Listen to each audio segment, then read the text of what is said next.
There's nothing that God hates more than sloth and laziness. If God were to create a man and that man were to sit around and do fuck all, God will frown upon you. It's why you're never lucky. If you're listening to this and you think I'm never lucky, I'll tell you why, because God dislikes you because you're fucking lazy. Start to work. Start to show God the beauty of his own creations. You'll be amazed how lucky you'll become. God is unhappy with these people. And inside their hearts, they're unhappy. We talk about depression, anxiety, all those things you mentioned earlier on this podcast. You'll loathe your own weakness. You'll loathe your own laziness. This is what all of these things are. I don't feel depression. How can I feel depression when I'm the most powerful version of me that I could ever fucking be? Most men are walking through life and they don't realize that it's constant competition. Every single pound they want, someone else wants. Every single girl they want, someone else wants. And they're just sitting there just fucking floundering and wandering through life, unaware of how competitive the world is. And this is my point. If the world is truly that competitive, you do not have time to be depressed because it's a non-competitive mind state. You could be depressed for X, Y, Z, whatever. I'm not depressed. And I want the money you want, and I want the girl you want, and I want the status you want, and the car you want, and the house you want. I'm gonna get it, and you're fucking not. I don't give a shit what happens to me in my life. I don't care how bad it is. I don't care if the worst, most heinous things I can possibly imagine happen. I know that my sadness, my depression will be temporary because I will never stay with this. It's against my creed. All of your minds are broken. You can't even focus on anything. You are constantly distracted to the point where you can't even appreciate the good things in your life. You're distracted. Your minds are broken. You need to rewire your mind and resist the slave programming. If you cannot control your own mind, then you are just a feather in the wind of life. Because your own mind is the only thing you can control. You can't control the weather. You can't control people. You can't even control whether your heart stops beating. You might have a heart attack tomorrow. You can't control anything besides what you think. If you cannot control your own mind, then you go through life with zero control, zero influence. You can't control anything. You're just a feather in the wind, waiting for life to blow you from happy place to sad place, to happy place to sad place, completely hoping on the gods to be fortunate to you. Because if any genuine discomfort comes your way, you're fucked. It's so easy to win if you can control your own mind. It seems nobody fucking can. Your own father's ashamed of you, and you don't even feel fucking motivated to do shit. It's a fucking shame. If you were to go and look your father in the eye and say, you know what, I could have been a UFC champion, I could have been a multi-millionaire, I could have been a race car driver, I could have been a fucking nuclear physicist, could have done all these things, but I was busy on board now. You think he's gonna be proud of you? Fuck no. People who go, yes, I'm wasting my potential. Those are the ones who have potential. The ones who stand up and go, I am wasting my potential. I could be anything and I am not that yet. They have a chance. This is your prerogative as a man. You need to be instilled with a sense of duty to your bloodline. You must want it. You need to want it deep inside your soul. I can't die as anything less than emperor. As a man, if you don't make yourself valuable, you have no value. You have to get up and do it. Just like a video game, you start from fucking zero. You have to decide if you want to complete it. You have to upgrade your character. So I find it amazing that men are going to play video games and fuck about and waste some time still upgrading their character. Everyone knows what to do. You know what you have to do. You have to become the most dangerous, intelligent, respectable man on the planet. You know you're supposed to do. You know you're supposed to train, learn how to fight. You know all these things. You don't do them. That's your decision. It's your prerogative. I didn't make that choice. I made the choice to do it all. I decided on it. And every single man watching this can do the exact same thing. Which is why I have very little faith.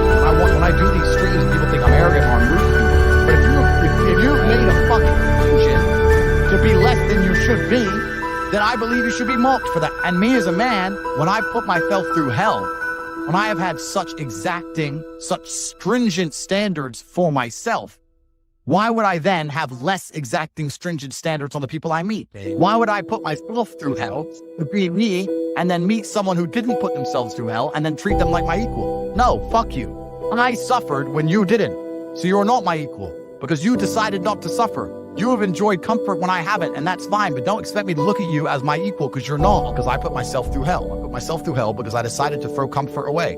For 10 years of my life, I was never comfortable. My basic premise is that I refuse to believe in things that take power away from me. The idea, I believe, that if you feel depressed, something is depressing you, and you should try your best to fix it. You should take control of your life and do your best to fix it. Let's say your girl leaves you, you start to feel depressed. But you believe in the idea of depression. You're now going to start diagnosing yourself as clinically depressed. Yeah. Self-hypnosing yourself and hypnotizing yourself to being clinically depressed. And it's amazing how you can speak things into existence. I cannot become depressed because I don't believe in it. Let's pretend I'm completely wrong, right? The best option, the best thing to do is still to get up, be an adult, control your emotions, be stoic, and do things you're supposed to do day after day. Laying in bed and doing nothing is never going to be the best option. The best option is still to go to the gym, to work hard, to run your business, to be successful. So it doesn't matter. We're talking about the different positions on the chessboard. But if the rules of the game remain the same, regardless of the position you're still trying to win, you still have to do the same things. So does it even matter at this point? If you come along and say he's depressed because of X, and he's depressed because of Y, and he's depressed because of Z, and the answer to all of them is still the same thing, then I don't give a fuck why you're depressed. Yeah, well, what I'm saying is you're playing a game, and it's a competitive game, and you need to build a mindset that allows you to be ultra competitive. If you want to sit there and say, no, I want a non-competitive mindset, then fine. You know what you call people, you know what you call competition. It's just the bottom line of life, and it's kind of interesting because everyone pretends they give a fuck, but nobody does. Especially women. Women truly don't. If you ask a woman what kind of man she wants, she will never say depressed or sad. Ever. She wants a man who is ultra capable, ultra competent. They want someone who is fun and spontaneous and charismatic and successful. They don't have time for sad dudes. They don't care. So, the world doesn't care. The world has never given a shit about sad men. So if you're going to sit there and self-diagnose yourself as a sad man, you're going to have a shit life and nobody's ever going to give a fuck and you're going to perpetually lose forever. That's your decision. I am so scared of being that person. The idea of that terrifies me to the point where I don't even want to accept that as a reality that could possibly exist. I don't give a shit what happens to me in my life. I don't care how bad it is. I don't care if the worst, most heinous things I could possibly imagine happening. I know that my sadness, my depression will be temporary because I will never stay a loser. It's against my creed form. So they try and convince you, don't worry if you're being a loser because people feel sorry for you, you'll get attention for it, and you'll be okay in the end. And it's all this temporary fixes of dopamine by saying, I'm sad, don't worry bro, you'll be okay. But it's bullshit. They don't care long term. The world doesn't care. Nobody really cares. Chicks don't care. Business doesn't care. You are going to fail. You can have anything you want on the planet. There's not a girl I look at that I want that I can't have. Not one. That's my reality. There's not a car I can't have. There's not a house I can't buy. If I want to go to a yacht, if I want to go to Antarctica, there's nothing I can't have at family. I've decided to become this man. It's the same for absolutely every single one of you on. If you actually try, and you actually want it, and you're actually not making excuses, lying, talking shit, you're going to get what you want. So when I see people who don't have what they want, I consider them losers. And this may be elitist, I understand that. But if I put myself through endless pain to end up where I am, it's very hard for me to have sympathy on the man. You're avoiding pain. I've been through endless. I now have everything I've ever desired. You have none of them. Am I supposed to be sorry for you? Am I supposed to look at you and go, oh, poor dude? No. You were a fucking coward. You didn't go through the shit I went. You didn't put it on the line. So you deserve your substandard reality. That's what you deserve. You're a fucking loser. Because if you actually wanted it, and you actually tried, you'd have it. You could have anything you want. Universe is super giving. If you want it, you could have it. If you're sitting there saying, oh, but I tried my best and I still didn't get it, you're lying. You didn't try your best. That is a fucking lie. The universe gives it to everybody who genuinely tries. And I know that to be a fact because this world's competitive. We're all competing against each other. And the majority of people don't try.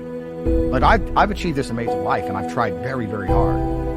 But it could have been harder. You just get to a point where you're like, I'm tired of hearing your fucking excuses. That's bullshit. And you become to a degree, yeah, cold and psychopathic. It's true. That's what happens. And I get it all the time. I get thousands of emails a day. Everyone I grew up with, people I know, I get it all the time. They'll message me, hey man, just unlucky. You are not unlucky. You are a lazy fucking loser.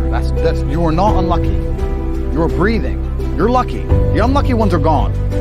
You're alive and you are a lazy loser. So a loser is anybody who does not have everything they want at the drop of a hat. That's what I call a loser. When I was broke, I couldn't sleep. I don't know how there's broke people out here sleeping just fine at night. So, inflation is 20%, gas prices are 6 times, everything on the news is a lie, I never stand a chance of ever getting rich, where's my pillow? Like, what's fucking wrong with you people? I'd go to bed at night as a teenager and think, I looked it up on the internet, it was a Honda Civic Type R, I wanted one, it was the first $50,000. I looked up how much a Ferrari cost, $210,000. And I said, Tristan, my brother, I was like, there are people with $210,000 now. If I worked my job for 6 years and saved every penny, if I walked to work and didn't eat, I couldn't buy this car.